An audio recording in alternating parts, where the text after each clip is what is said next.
Welcome back to House on Carrion Hill, House of Bob's cosmic horror adventure played in Pathfinder 2nd Edition in the Galarian campaign setting. Hi, I'm Dan. I'm playing Willen Dappen, the Gnome Wizard.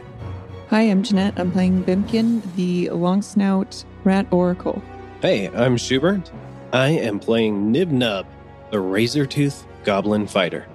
I'm Trevor, and I'll be playing Theobald, the orc investigator. And I'm Shaun, your game master. If you like what we do and you want to support the show, visit us at patreon.com/thehouseofbob.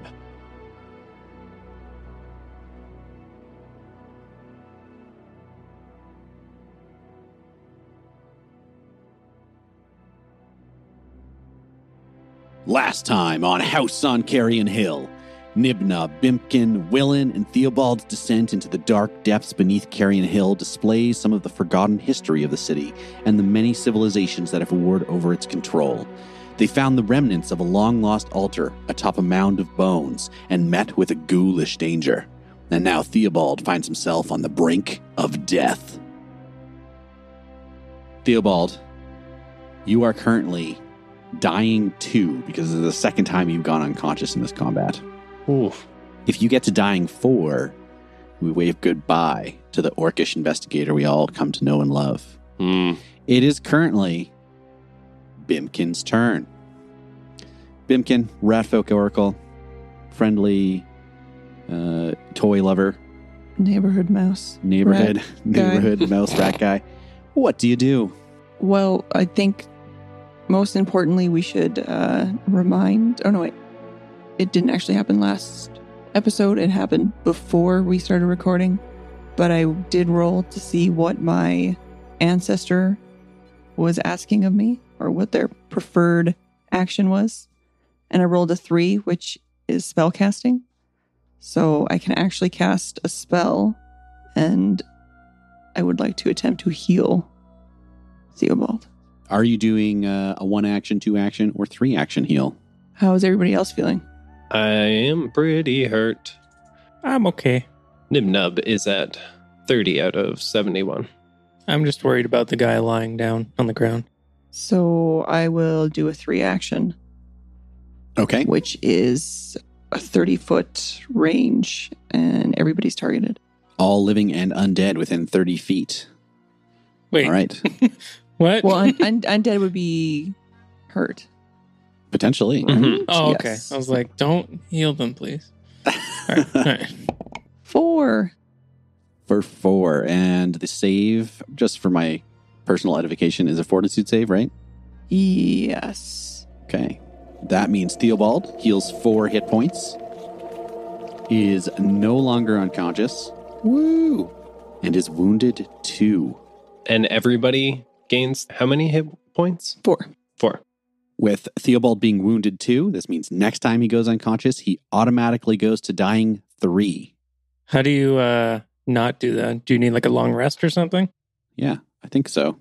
Can he use his hero point on his turn, though, to stabilize? He could do that. He's still unconscious? He's conscious. Okay. This is like a rule that they have to keep you from just popping up and down like a jack-in-the-box. Gotcha. Okay. Wounded occurs anytime you recover from the dying condition. So if you're unconscious and dying, you're dying 1, 2, 3, or 4. And if you get healed back to being conscious, like Theobald just did, you increase your wounded value by 1. So because this is the second time he's been healed from unconscious, he is wounded 2. The wounded condition ends if someone successfully restores hit points to you with treat wounds, which means they're spending at least 10 minutes tending you or doing battle medicine, or if you're restored to full hit points and rest for 10 minutes. So basically, it's a short rest sort of condition. I do want to let my party know, and the DM as well too, because Foundry hasn't automatically updated it, but Theobald does have a bonus feat called Die Hard. Oh. And so it takes a little bit more to kill me, so I actually have 1 extra level. I die from the dying condition at dying 5 rather than dying 4. Cool. Nice. Very handy, considering I'm going to keep bringing it to you. Yeah. No! Yeah, you're the melee fighter. It's going to happen. Is that specifically for orcs? I forget how I got this bonus feat. It was in the character generation process, and I just thought, Yeah, that'd be a good idea. I don't want to die easy. That has to do with your scars and tattoos. As an orc, you have an ancestry feature. You picked Hold Scarred Orc. That means that you, with all your scarification and tattooing, you actually start with 12 hit points instead of 10, and you get Die Hard feat. Nice. So I'm tough. Helps you be a little bit more tanky. Yeah. All right, well, with that taken care of and Theobald no longer dying, I'm going to take you out of initiative. All right. So you stand in a massive cavern. I think I said 100-foot ceilings above you.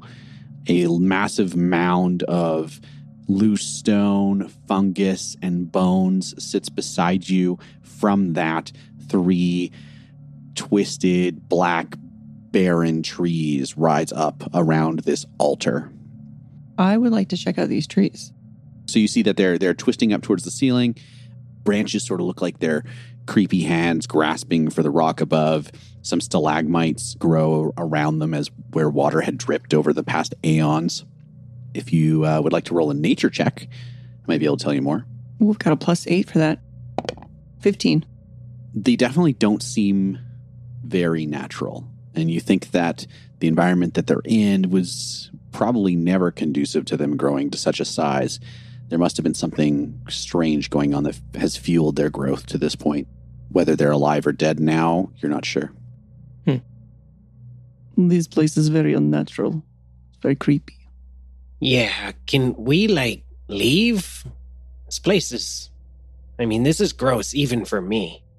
Well, I think we need to find some, sort of clue or something. I'm going to look at these dead guys. I could be wrong, but I think one of them got away. It might be a problem. Oh, yeah, he totally got away. We might want to consider hastening our exploration down here, because if he got away, he may have gone deeper into the depths to bring out more of his kind. True. So I don't want to stick around too much longer to discover what his friends are like. Their friends. I don't want to gender this creature. So, I'm going to take a look at these dead guys. Do they have any, spiral carvings or anything like that in them? All right, so looking around the bout at the dead bodies, you have the 2 ghouls that you fought, both of which appear to be free of spiral carvings. You also have the small creature, the dark robe miner with the boots that you encountered above. Mm-hmm. He's also dead, but it looks like the ghouls were kind of munching on him. Probably he was killed by the ghouls. Yeah. As you are looking around for more stuff, however, you do find an additional 2 bodies. Both of these are human. Jackpot. But wait 1 second. So this might be slightly metagaming. Mm-hmm. But I would like to see if this thing has potential to turn into one of the ghouls because they were eating him. Ooh, very, very good thought. I'll have you roll a religion check. 28. All right. Bimpkin, you know that if this creature was bitten and clawed by the ghouls for an extended period of time, it's almost a certainty that it has ghoul fever. You think it's a carrier, but because it has died before being killed by the fever, it won't rise as a ghoul. Okay. But its body and the other ghouls in this room are of continuous danger to some other organism picking up the disease. All right, nobody eat these things. Oh. As I say with my mouth full. we have a... No, not actually. So, Willen, you were looking at the bodies. You have just discovered that there are 2 other human bodies down here. Yeah, where were they found? One of them is lying face down in the sludge pool to the north of you. Okay. Dressed in dark robes and a long cloak. The other is slumped up against the side of the altar. You can kind of just see an arm slumping out from behind. And you can see that if you go around, you'll be able to get a better look at them. All right. I'm going to follow Bimpkins. I want to see how they died and make sure it wasn't from ghoul fever. Okay. Do you want to check out the sludge guy first or the altar guy?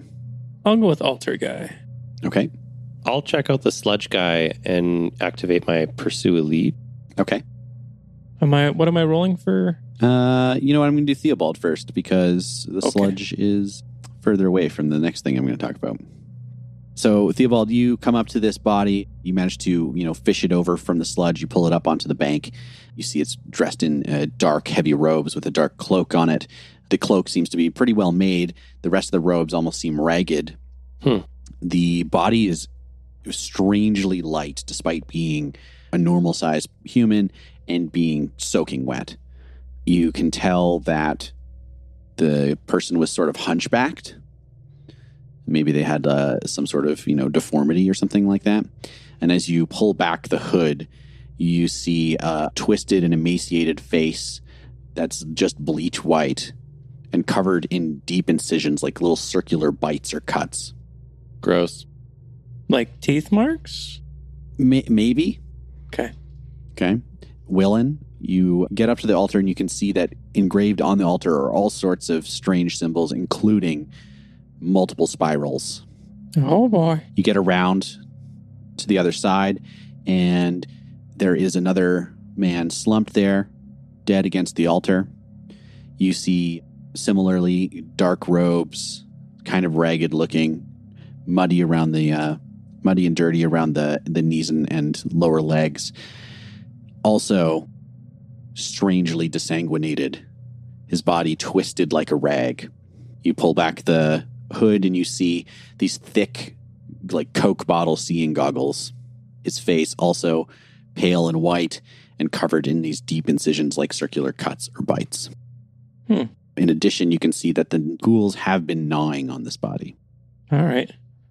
Does it appear to you like my guy in the muck over here looks like he's had the life force sucked out of him? Yeah. Like he's drained. I don't know if this man would bleed if I cut him. They kind of look like me, like pale and stuff, but like way worse. You guys could roll medicine checks.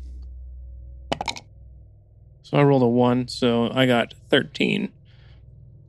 It's still pretty good. Yeah. Yeah, that's a pretty good bonus. That's a really good bonus. Yeah. But Willen, obviously, both of these guys died from bleaching. Just like so many gnomes before you. What? Oh. That happens? Oh, my God. Theobald, what'd you get? Theobald rolled a 26. 26. Okay, so you're pretty confident that both of these guys, upon examining their bodies, died of desanguination, their blood having been forcibly removed from their body somehow. Ugh. The twisting and torquing of the body, similar to the one you saw above, seems to have gone that one step further, where it's almost like they've been wrung out like a rag. That's Whoa. horrifying. To wring out like a body? I don't think the ghouls did this. The ghouls are probably chewing on them because this is leftovers. Was it the big guy that ran away? I feel like I'd probably resemble these guys if the big guy had the capability of doing that. It is as though similar injuries as the other soldiers and people we saw up top. That the one guy had his head twisted around. That's true. As if somebody picked up and wrung his body. Yeah, Right. someone's got really strong arms. Oh my, was it Tom? He's really strong. Tom, are you wringing bodies? You're the biggest guy I know, Tom. Oh, my God. Tom? I don't think I have the ability to crush a man in my hands. And I show my hands to Knib-Knub, and I'm like, see my body, my hands? Oh, yeah, you're so weak compared to me. So you find Willen as well. This guy with the goggles has a scroll case attached to his waist. It appears to be just slightly damaged. As well, on the side of the altar, knocked to the side and slumped down beside him, is a very thick and heavy-looking book. All right. I will throw the scroll to Bimpkin, and I'll take a look at the book. Okay. Who wants to go first? Sure, I'll go. Willen, you pick up this book, and it is humongous. It weighs at least 10 pounds. It's got hundreds of pages made of thin parchment. You can see on the cover, it bears a large inset crystal, Ooh. as well as more symbols similar to that which is found on the altar. Clasping it closed is a series of metal insect leg-like clasps along the edges that appear to be locked, keeping the book from being opened. Okay.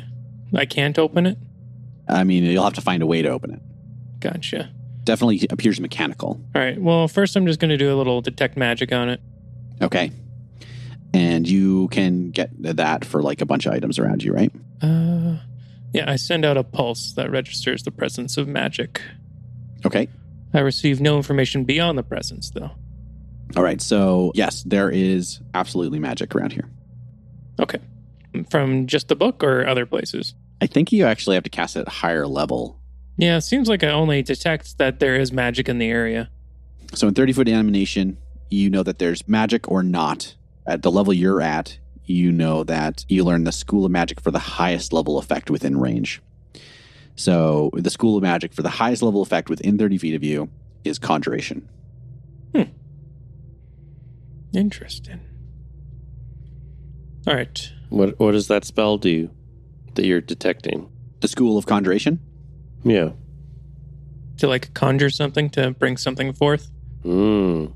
Kind of like when I brought what's his face?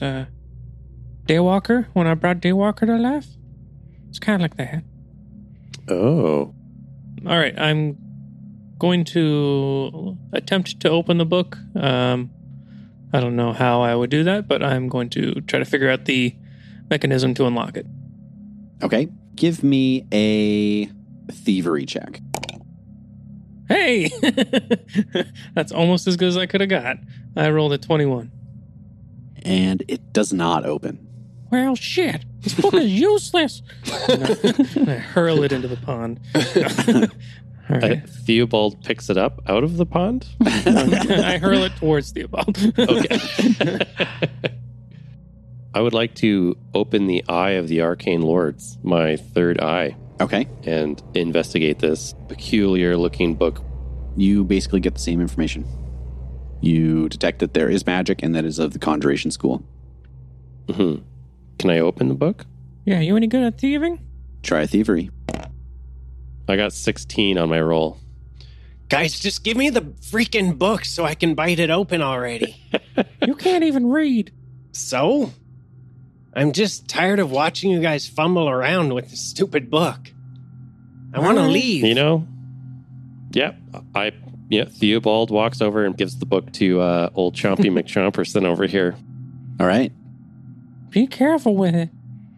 Make me just a straight strength roll there, Shubert. Can I try with my thievery first? Sure. And then if that doesn't work, Yeah. go with the strength? Absolutely. I get one of the pieces of the jaw. Crap, what did we call it? The can opener The can grill? I opener. get one of the pieces of that in there Okay. and use it almost like a lockpick. All right, I got 23. And Knib-Knub, prying around with his can opener grill, manages to unclasp one of the hooks, and the rest of them crackle open, and the book falls open in front of you. See, I can be careful. Oh, come on. As it snaps open, you drop it down onto the surface of the altar, and it snaps open to these 2 pages that are marked with a red silk bookmark.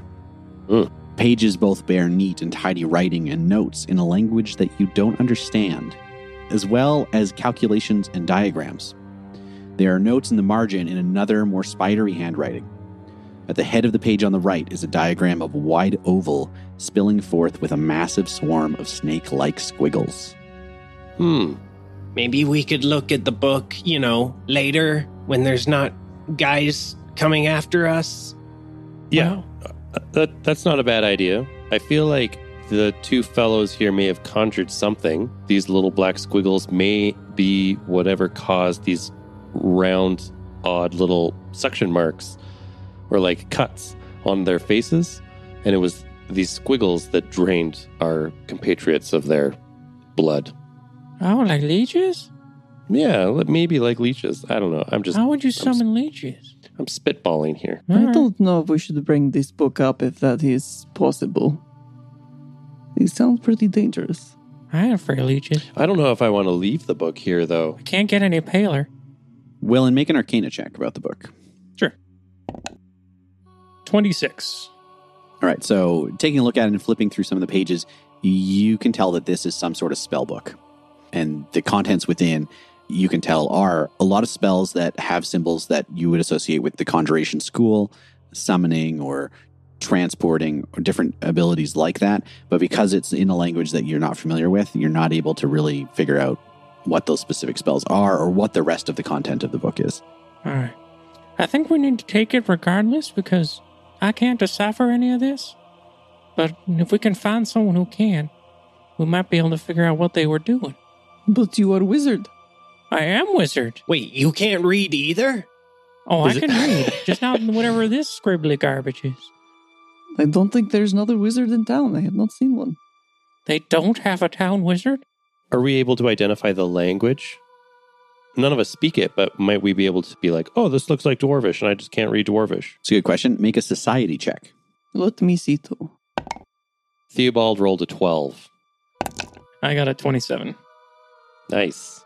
All right. Willen, you get these shiver up your spine as you realize upon examining it a little further that this is a language called Aklo. It's a language found in remote pockets of the Darklands, and it's thought to have otherworldly origins. Sometimes believed to be the language of serpent folk, also spoken by Lenorms, Neothlids, Agolthus, Shoggoths, and Gibbering Mouthers. Most That all mortals sounded like gibberish to me. Yeah. Most mortals struggle to learn and speak it. It does share parts of like an alphabet almost with Gnomish, but it's almost like an inverse. Okay. That's going to be tricky to find someone to be able to read this, but I'm still going to take it with us, though. I'm going to toss it in my large knapsack, and we'll maybe head on out unless there's anything else we want to check out down here and do a real quick little search. Does it over encumber you? He said it was like 10 pounds, didn't he? Yeah, it's pretty heavy.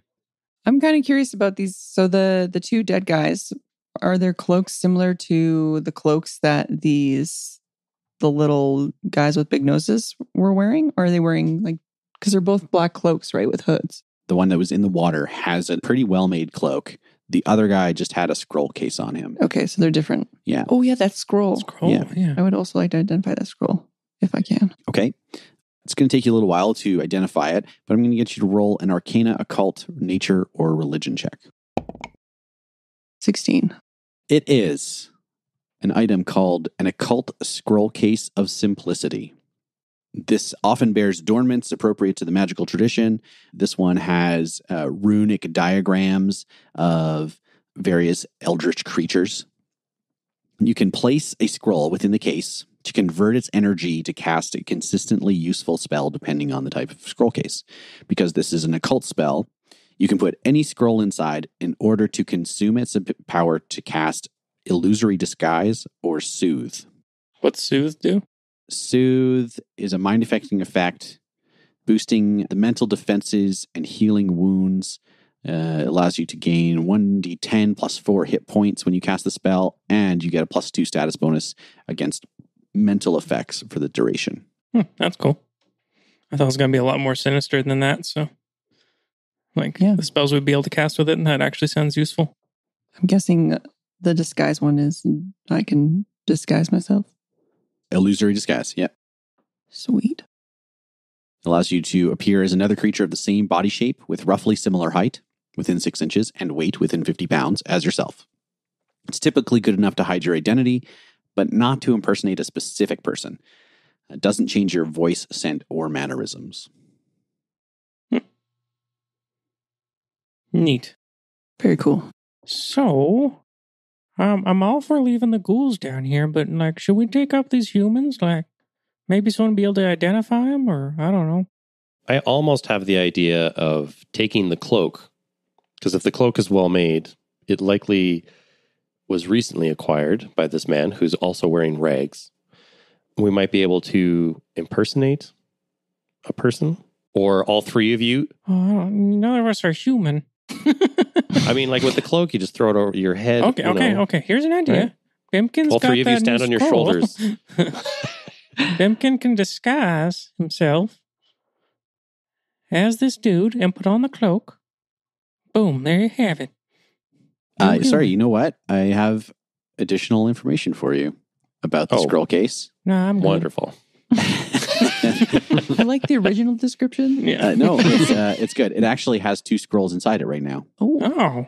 One is for a spell called Anticipate Peril, and another for a spell called Object Reading. Well, that first one obviously didn't work. They're dead. He didn't have a chance to cast Sorry, it. what was the second spell? Object Reading. Oh, Oh, object reading's kind of cool. could we read the book with that? You place your hand on an object to learn a piece of information about an emotional event that occurred involving the object within the past week, determined by the GM. That'd be really good for the book, actually, because it might tell us Yeah. what happened Mhm. to these guys. It wouldn't tell us like how to cast the spell, but it would kind of tell us like what spell was cast, maybe, potentially. Yeah, something like that. Like it might show us what happened to these dudes, like after a spell was cast or something. I don't know how it works. We'll see. Mm-hmm. Shaun, Yes, Trevor? Theobald's trained in occultism, and I was wondering if I could roll that to sort of like determine, based off of everything that we have with the altar and the branches of the trees and this book, if I might know about a particular sect of occult groups that might have a renowned interest in this kind of lore language. Yes, you may. All right, sweet, thanks. Theobald rolls a 20. Okay. Cults be crazy, man. And sometimes they like to just mess with people and mess with the space-time continuum and pull creatures from the outer lands into, where we are. So Trevor, Theobald is looking up at these trees, looking at the spell book as you guys begin to turn and head upstairs, and you hear this water dripping in the distance, drip, drip, drip, and it's dripping onto a rock like clunk, clunk, clunk, and you hear the sound clunk, clunk, clunk, and it takes you back to a tavern. Dark but warm with the light of lanterns and a blazing hearth. Though crowded, the folk inside are quiet, sipping on mugs of ale that's long since turned warm. Clunk, clunk, clunk. A tattoo-less and scarless Theobald stands behind the bar. He stares across the room with a bleary 1,000-yard stare. It looks like he hasn't slept in weeks, with thick black stubble growing from his cheeks, chin, and scalp. His shirt is stained, aprons hanging untied around his neck. Clunk, clunk. The clunking sound stops, and a tall but lanky half-orc man sits down in the seat in front of Theobald, leaning a walking staff against the bar. He snaps his finger in front of Theobald's face, rousing him from his trance. Ale, the new customer demands. Theobald goes through the motions, picking up a glass, pulling the tap, watching the foam climb over the edge of the mug, releasing the tap, sliding it back across the bar. The half-orc slides a coin and takes a small mouthful of the ale, wiping his lips with his sleeve. What's gotten under this town's skin, barkeep? Theobald stares at the mug in the man's hand, chews his lip for a moment. There's been some problems lately. Ah, I see. A monster. The half-orc nods knowingly. Theobald snaps his eyes up, taking in the stranger. He catalogs him. Long white hair tumbling thinly from a bald crown, skin the color of tarnished brass, and small tusks like garlic cloves that would have earned him ridicule if he grew up among a tribe like Theo's. What? No monster. It's as plain as day, Orc. This town is plagued, as are you. Something invades the dreams of this folk. Theobald's green skin goes pale. And you are the index, the source of the dream. The scene changes, and now Theobald and the half-orc are outside, beside a stream that runs alongside the town. The sun has set, and the moon is occulted. Everything is black, except for this light, cast by a torch stabbed into the ground. The stranger is stirring something in a little bowl, mashing it with a rock. Theobald sits cross-legged, nervous and breathing shallowly. You see, the dreamlands overlap closely with this world. Even those untrained for such ventures often find themselves brushing its borders when they sleep. The stranger explains, rolling out a leather bundle. Inside we see an arrangement of scalpels and needles. Some with more determination spend their entire lives training to step into the Dreamlands whole-bodied. You have the misfortune of a strong connection to the Dreamlands. How you forged the link is impossible for me to tell, but I can smell the stink of the outer planes on you. It's a dark part of the Dreamlands that has you in its grasp, the Plateau of Leng. Leng? Yes, Leng. A dark place rife with nightmares and the primordial spawn of great old ones. And you stop it from happening. What do they want with me? Yes, I can. The tether that binds you is strong, but by disrupting certain ley lines within your body, I can redirect the stranglehold that the realm seems to have on you. As for their goal, only they know. The ink is prepared, and scalpels and needles are heated in the flame of the torch. The stranger sets to work, tracing lines and tapping ink into Theobald's skin. In some places, he cuts, making incisions just deep enough to avoid tendons and ligaments. In other places, he tattoos circles or whorls teeth or eyes. He works feverishly. And in a matter of hours, Theobald's arms, back, and neck are covered in bleeding cuts and black, terrifying images. The stranger stands and stretches, cracking his back. With the light of the torch, he surveys his artistry, nodding approvingly. Good. It is almost done. All that's left is to open your eye. Theobald, eyes red and lips cracked from gritting his teeth, croaks out. Thank you. Thank you. Stranger, I don't even know your name. The half-orc's hands whips out, grabbing Theobald's chin with a strong grip. In his other hand, he holds aloft a scalpel, already dripping with Theo's blood. You can call me Crove. The scalpel slashes down, quickly carving a horseshoe shape into Theobald's forehead.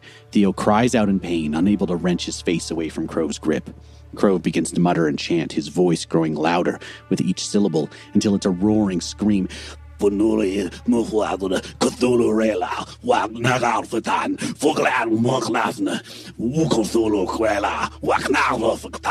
call you forth, spawn of Leng. Visit your chaos upon this land.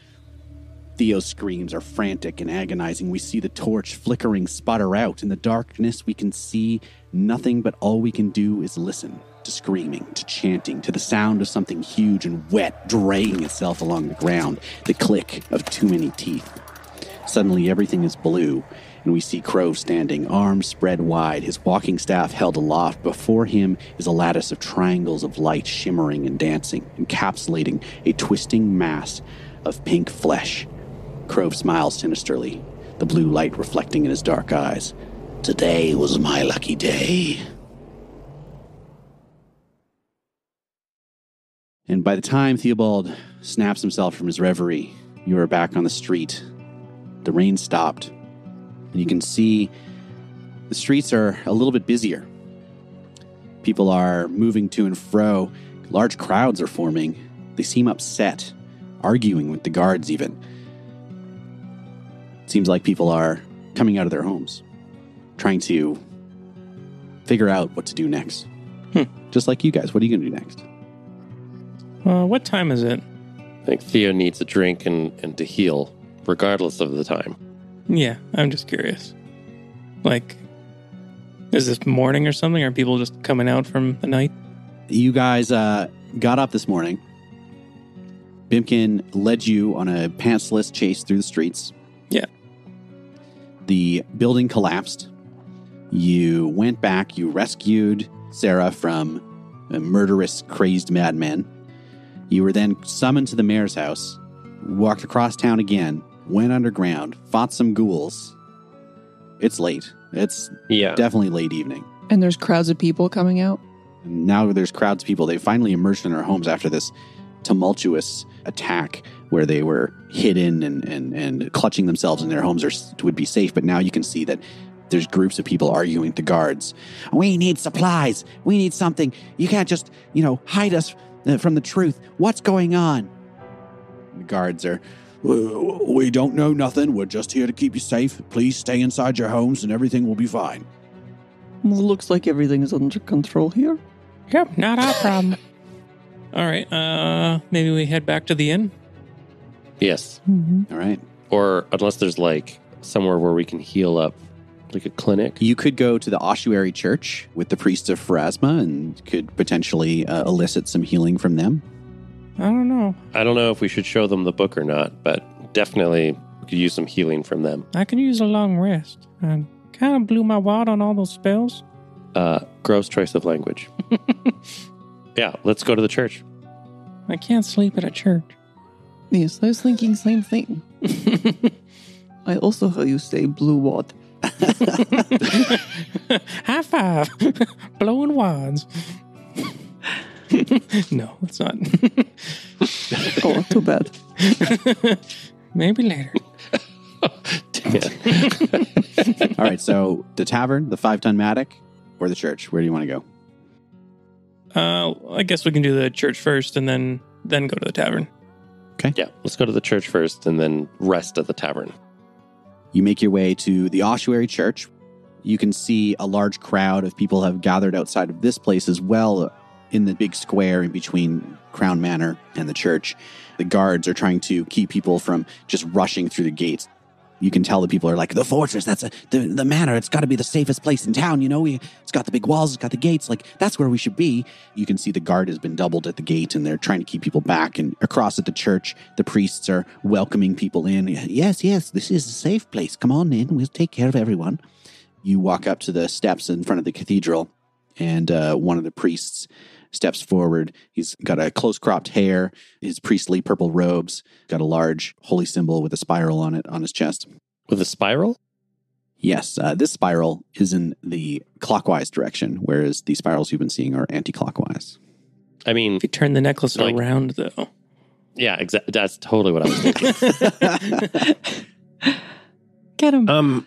Hi, yeah, we're here for healing. The free healing, please. If you could heal us. You've been hurt. Really badly, yeah. I was bit a lot by really freaky guys and Oh, yeah. that's terrible. I didn't realize that the mob had descended to biting and scratching. How terrible. Oh, no. They're ghouls. Ghouls. Yeah. Where did you see ghouls? You know, in your crypts under the city? By Pharasma's grace. The undead plague us even today. This keeps getting worse and worse. Yeah, you're freaking telling me. I mean, look at me. I'm a mess. Yeah, you look like garbage. You look to be in quite a state. You say you fought these creatures. Are they still alive? One got away. Unliving, I mean. One escaped from you. Yeah.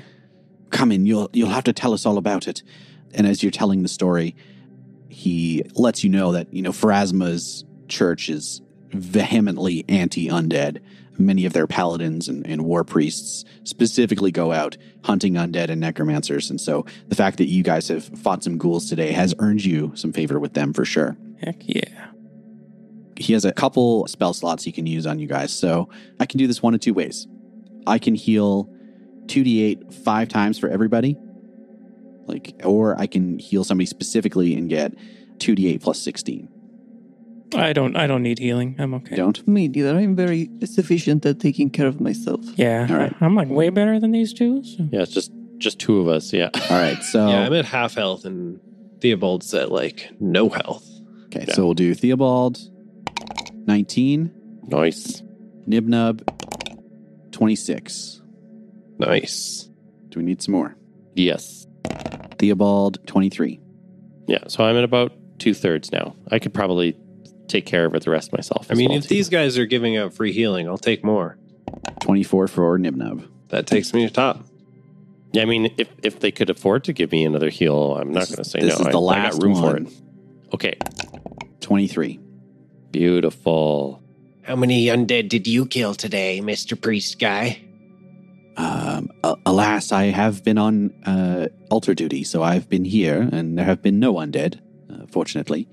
Sounds boring. Just many who are fallen along the path. They are with Pharasma now. Some of those who were killed in the houses that were destroyed, and others who are, unfortunately, not doing well given the unrest within the city. Yeah, could you enlighten us a little more on the unrest? We spent quite a bit of time underground. Yes, since the attack this morning, those 3 buildings were destroyed. At first, the people were quite frightened and they hid within their homes, but a few hours of sitting and wearily wondering what is happening outside has set the people to paranoia, and they have emerged. Mobs and gangs rove the town, attempting to loot or pillage and take whatever they can in a bid for survival. Ridiculous. Yes, it's almost as if when faced with a crisis, the masses of people do exactly what you shouldn't. Yeah, that seems to be the way of the world, doesn't it? And I'm fresh out of toilet paper. All right, well, thanks for the healing. Oh, by the way, have you ever seen this book before? And I show it to him. He kind of recoils from it. He sees the spiral on the front, the dark tapestry. That book holds evil knowledge. I can't read it, so... Do you know the language? I know not that language. Why do you need to know such things that can only hold evil? Well, we're trying to figure out what happened to these dudes who died down in the crypts. Like, we found 2 dead bodies of, like, humans. It looked like all the blood was, like, sucked out of them, so it's more just to know what happened. I don't want to use the knowledge in it. I just want to know.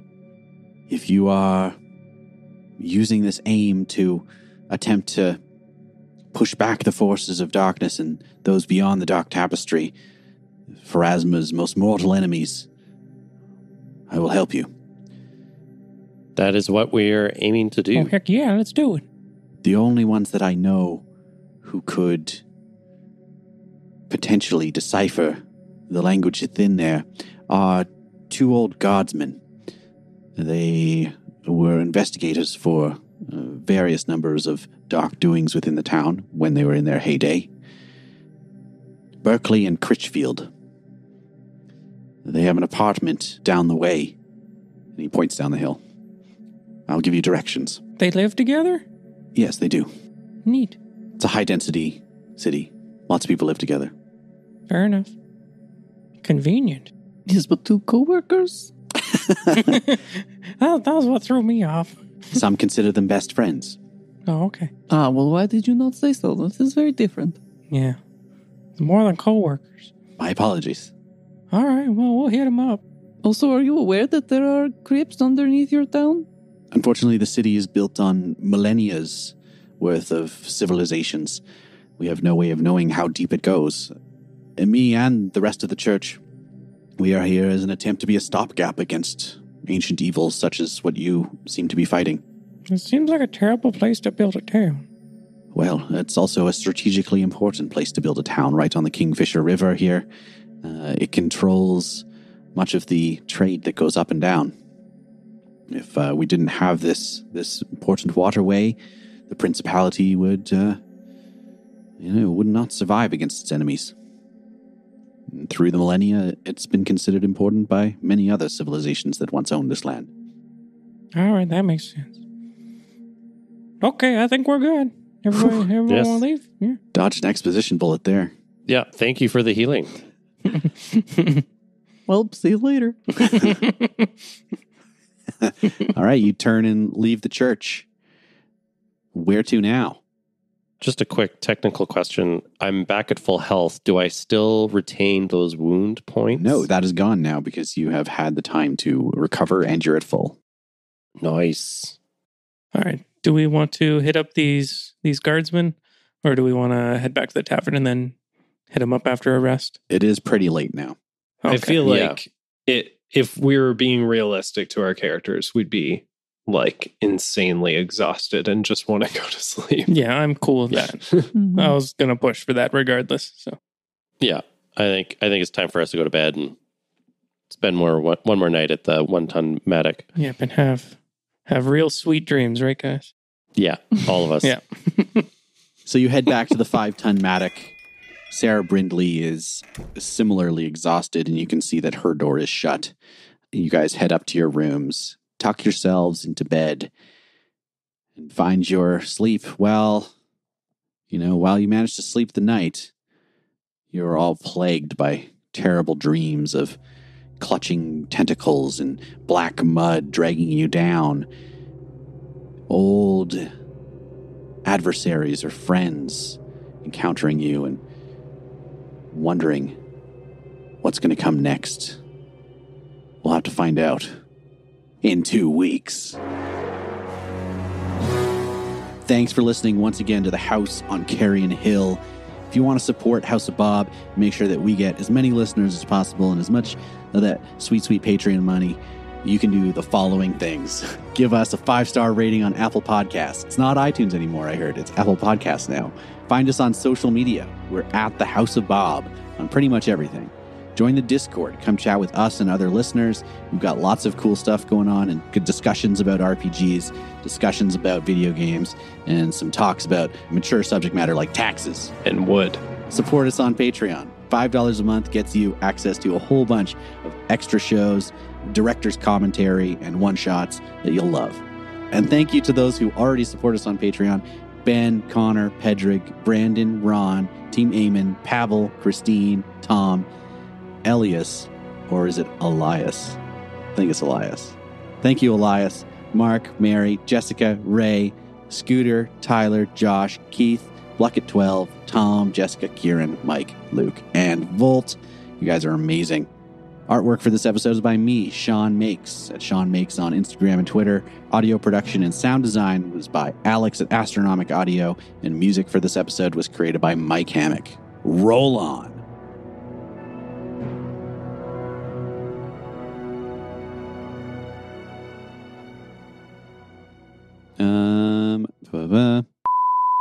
Where's my thievery skills?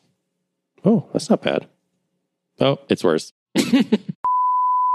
An occult scroll case of simplicity is not on this website. I have to look at a different website. God damn it. You don't know? I know. I know what it is. Just want to describe it properly for you. We've been over this. He knows every item, every spell, I know all the every music, song, every all the ability. songs, yeah. Fucking internet. Too many website bullshits. Oh, it's 2 words. That's why. Trevor's face. Trevor's face is like, oh shit. I hadn't anticipated reading this today, but because you are the one asking, I'm going to do another Theobald flashback. Oh, sweet. Ooh. Oh, shit. Do I need to say anything in this? I don't think so. I gotta look it up now. Documents. Okay. All right. Flashback 3. I'm confused. I thought we were like pretty deep underground. Yeah, it took you a while to get back up. We came up during the flashback. Okay. We just left him up behind.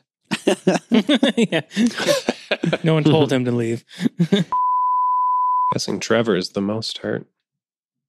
Yeah. Yeah, Well, just Theobald's at 4 hit points and 2 Well, not wounds. Trevor, but Theobald. yeah, Tom. Yeah. Trevor's okay. He's a little tired, but you know. Yeah. Trevor's sleepy. Might need a few hit points, but Yeah. Bum, bum, bum. I actually did used to dream about drowning in black mud when I was a kid. It was a reoccurring dream I had. I'm sorry, I'm recovering your old traumas. Yeah. Thanks a Yeah. lot. Ugh. Yeah, now you know what's going to bedtime, happen too. tonight. Yeah. Look what you did. Look what you did. It was along my flyer route, which was interesting. Oh, freaky. I had All a fly right. route too. It's good money. Such good money for a Good. child. yeah, that's why Buddy. you kept doing it, right? I actually worked it out, like how much I got paid per hour. It was over $20. Yeah, that's But pretty I That's did it actually really. pretty good. I did I it mean- really fast though. Were you Yeah. still a kid? Yeah, and I was You made like running the whole $20 an time. hour? Yeah, but I only worked for like 2 hours a week, 2 hours to 4 hours. Yeah. Used to do it on rollerblades, and my dog would like be so hyper. She was like a big lab, and she would like pull me like most no. of the route. Nice. Cheater. My Oh, dad brutal. would drive around with the van, and I'd like hop out the side, like we had one of those. That's the real cheat. Yeah. Yeah. Right Yeah. there. Well, no, he would drop me off at like a location that I'd run for like 20 houses. Did you compensate your dad for this taxi ride twice a week? No, he liked it. It was like a weird exercise routine we had. Yeah, my dad helped us like fold them. Your dad exercised by driving the car? Well, no, he got out and ran too. He like You had to parked like fold all of them What is yourself, it, Dan? right? Tell us the truth. Who delivered those flyers? Was it you? Who was ready? It was your father. My name was wasn't on the check. it? Who folded them? Who packed them together? It was him, wasn't it? I mean, yeah. How come you never thank the players? Thank you, Janette, Shubert, Trevor, and Dan, for being amazing. I'm loving this game. Can't wait till we play again. That's better. Roll on. Yeah, That's yeah, I like that. You're welcome. Alex is definitely putting that in the post credits. Yeah.